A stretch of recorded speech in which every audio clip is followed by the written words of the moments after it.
पुराने वक्तों की बात है। रियासत की शहजादी शहजादी फ्योरीमोंट अपने ज़ाहिरी हुस्न में बेमिसाल थी। उसके सुनहरी बाल सूरज की किरणों जैसे चमकते, नीली आंखें गहरे समंदर की तरह और रंगत दूध की तरह साफ और चमकदार। गुया जिल्द पर चांदनी बिखरी हो।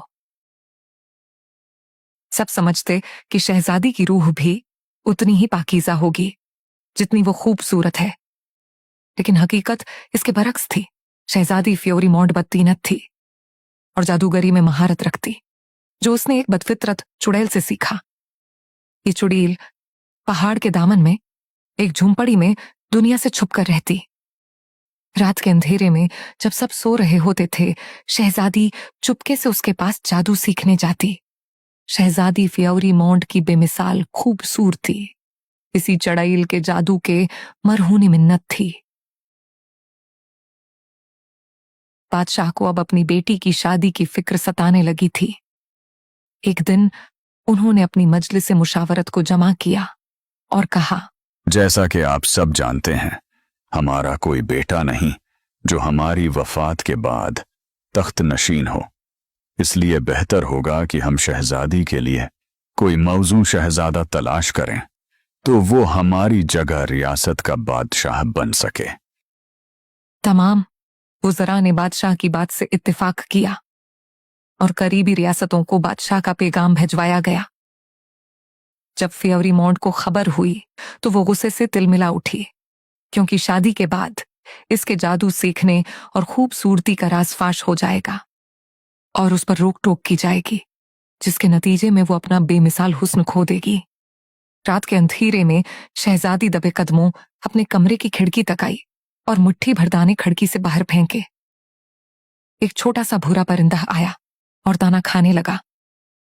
देखते ही देखते लंबा हो गया।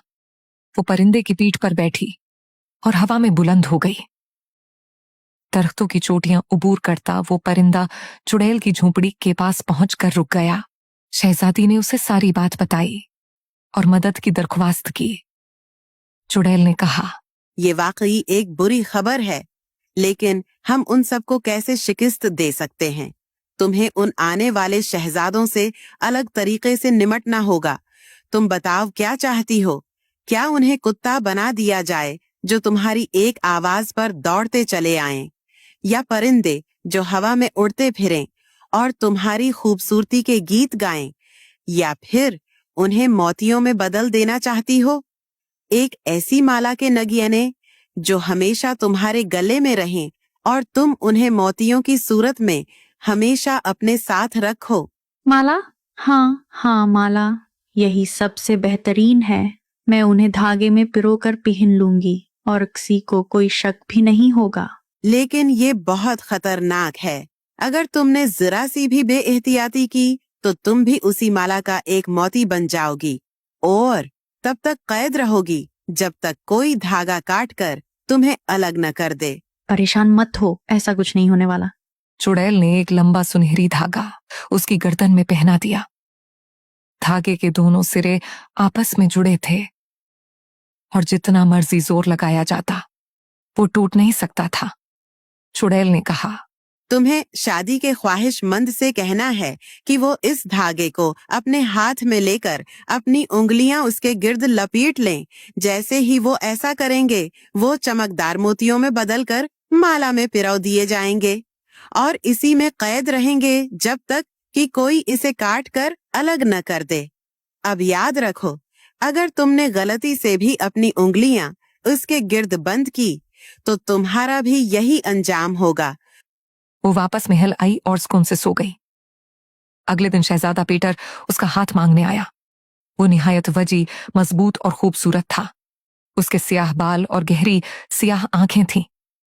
शहजादी को भी कीमती पोशाक पहनाकर तैयार किया गया। शहजादा फ्योरीमोंट की खूबसूरती पर फरीफ्ता हो गया और बेहद खुश नजर आ रहा था। शादी की एक शानदार दावत का एहतमाम किया गया। शहजादी पहले से कहीं ज्यादा हसीन दिखाई दे रही थी। उसने खूबसूरत सुर्ख गाउन पहन रखा था जो किसी गुलाब के अंदरूनी रंग की मानिंद मालूम हो रहा था। जब ज़ियाफत खत्म हुई तो शहजादी बाग की तरफ चल दी। वो एक दरख्त के नीचे जा खड़ी हुई और चमकते चांद को देखने लगी। चंद लम्हों के बाद शहजादा पीटर भी आ गया और उसकी खूबसूरती पर हैरान होते हुए कहने लगा, कल हमारी शादी है। आप शादी के दिन मुझसे क्या तोहफा चाहती हैं? मुझे सोने और कीमती जवाहिरात से बना ऐसा हार चाहिए जो इस सोने की डोरी के जितना लंबा हो जो मेरी गर्दन में है। तुमने ये सुनहरी डोरी क्यों पहन रखी है? फियोरीमोंड के चेहरे पर एक शैतानी मुस्कुराहट फैल गई।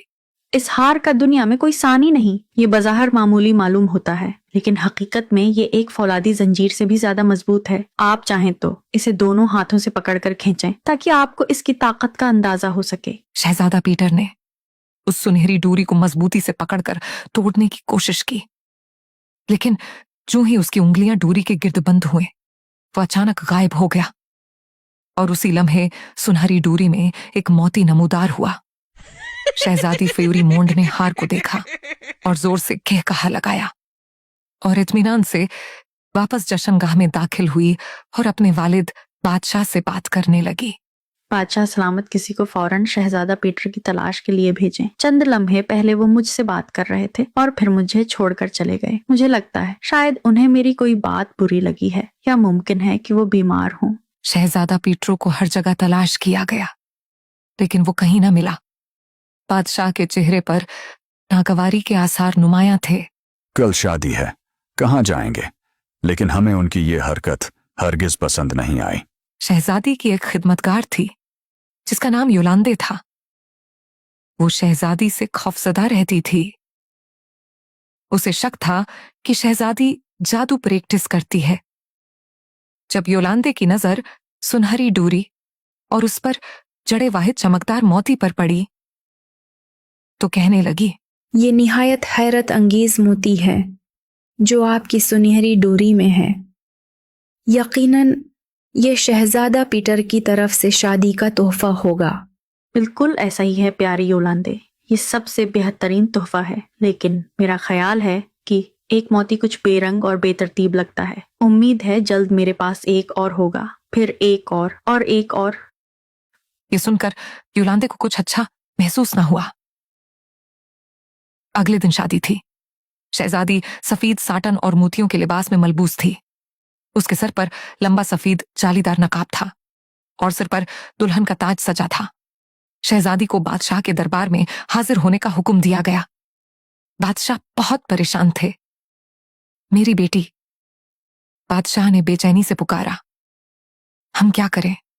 शहजादा पीटर कहीं नहीं मिल रहे।